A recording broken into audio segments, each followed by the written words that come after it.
Bonjour à tous pour le journal du lundi. Je suis aujourd'hui avec Michael Chambasque. Vous êtes représentant délégué même de la CGT. C'est ça. Je suis le secrétaire général de CGT Saint-Étienne Métropole. Voilà, secrétaire général.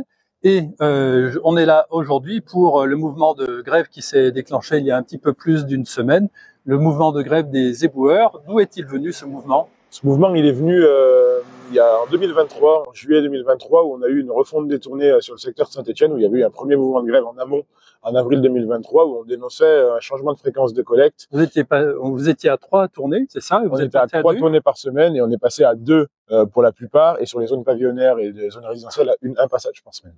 D'accord. Donc cette réduction des tournées, plus on a entendu parler nous beaucoup de l'accessibilité aux déchetteries qui était plus compliquée qu'avant. Qui est venu dans un deuxième temps. Dans un premier temps, c'est surtout le nombre de circuits d'ordures ménagères qui a baissé. Il est passé de 6 circuits par semaine à 4, puisqu'avant on avait toute la semaine des camions d'ordures ménagères qui tournaient. Et maintenant, depuis la refonte des tournées, on n'en a plus que 4, puisque le 5e jour, le mercredi, est consacré pour tous les camions au tri sélectif. Alors, le fait qu'il y ait moins de tournées, est-ce que ça a des incidences sur la santé des agents, par exemple? Ça a des incidences sur la santé des agents, mais on l'a vu aussi depuis un certain temps, ça a une incidence surtout sur l'insalubrité de la ville. Parce qu'en fait, tout s'est concentré sur beaucoup moins de jours, et ça a fait en sorte, avec une non-extension du nombre de bacs, que tout déborde.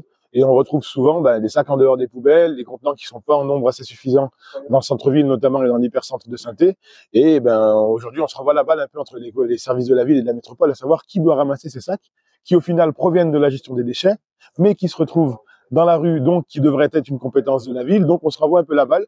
Et aujourd'hui, oui, ça a augmenté largement le risque d'accidentologie dans notre service, puisque en plus de tirer des bacs, ce qui devrait être notre compétence première, on se retrouve à devoir ramasser des sacs à la main avec des camions qui sont pas du tout adaptés, des risques qui augmentent, puisqu'on a déjà 2 agents en 2 ans qui se sont fait piquer par des seringues.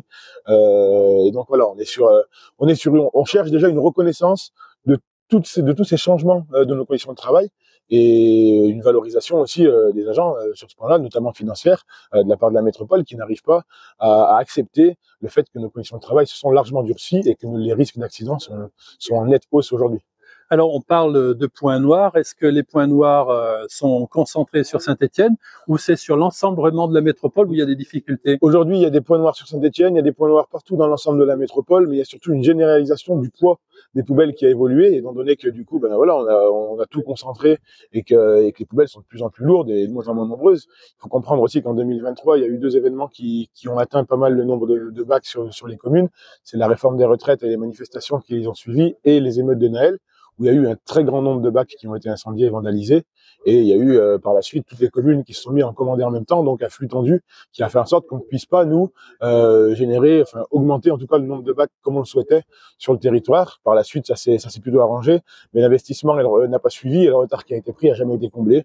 Donc on se retrouve avec des poubelles très débordantes, et voire même, comme on peut le voir en ville, et notamment à Saint-Étienne, des déchetteries sauvages et des points de collecte qui sont débordent de sacs, quoi. Alors pour le moment, il y a une forte pression parce qu'on voit effectivement qu'il y a des bacs de partout sur les trottoirs, que ça déborde de tous les côtés. Ce soir à 18h30, vous me disiez que vous aviez une réunion de négociation. Oui. Il y a bon espoir que ça débouche sur quelque chose? Eh ben en fait, on sait pas trop, parce que ça fait déjà 8 jours que ça va faire même 9 jours, une semaine, donc 8 jours qu'on est en grève aujourd'hui. Et en fait, on n'a pas ouvert encore la discussion, donc on comprend pas. Nous, ça fait maintenant 2 ans qu'on documente, qu'on informe la métropole par des réunions techniques au début, puis ensuite on a rencontré l'élu. On voit que la reconnaissance n'est pas prise en compte. Du coup, on a décidé de se mettre en marche pour vraiment faire peser un poids sur nos demandes. Et oui, on voit que là, ça fait maintenant 8 jours et que en fait, les discussions ne sont pas ouvertes, et surtout, on fait de l'image, on fait déblayer par le privé ce week-end encore, la semaine dernière aussi, déblayer par des entreprises privées les sacs qui sont autour pour rendre une image du centre-ville propre. Alors on se contente bien évidemment que du centre-ville, on va pas aller plus loin. Pour la ville de Saint-Étienne en tout cas, la ville de Firminy aussi a essayé de faire quelques entraves à la grève en faisant travailler ses agents municipaux. Alors il faut savoir que la ville de Saint-Étienne, elle, prend pas le risque de faire travailler ses agents municipaux, puisqu'ils sont eux aussi sous le coup d'un préavis qui rentre en compte mercredi prochain. Et vous imaginez bien que si les cantonniers avaient été envoyés pour ramasser tous les sacs qu'il y avait autour, qui sont réellement les moyens de la ville, je pense qu'il y aurait eu une hausse de la colère et ils auraient rejoint le mouvement en nombre. Et donc, la ville qui n'a pas d'argent a préféré faire appel à des sociétés privées. Ok, pour terminer, c'est un mouvement qui est très suivi. C'est un mouvement qui est très suivi puisque depuis le début, sur l'ensemble de la commune, de la métropole, pardon, on a 33 camions qui sont censés partir et il y en a 31 qui ne sont pas partis. D'accord. Alors pour les Stéphanois et puis pour les habitants de la métropole, on espère que cette situation va se régler rapidement parce qu'on voit effectivement les ordures qui s'entassent sur les trottoirs. Imaginons qu'il y ait une sortie de crise, combien de temps il faudra pour retrouver des rues à peu près normales? Tout dépendra des moyens qui sont mis par la métropole et les collectivités, dans un premier temps. Nous, on a une flotte un nombre d'équipages qui est largement nécessaire. Et aujourd'hui, il n'y a que nous qui pouvons faire en sorte de dégager les 180 tonnes de déchets qui arrivent par jour. À 180 tonnes par jour. 180 tonnes de déchets par jour qui arrivent.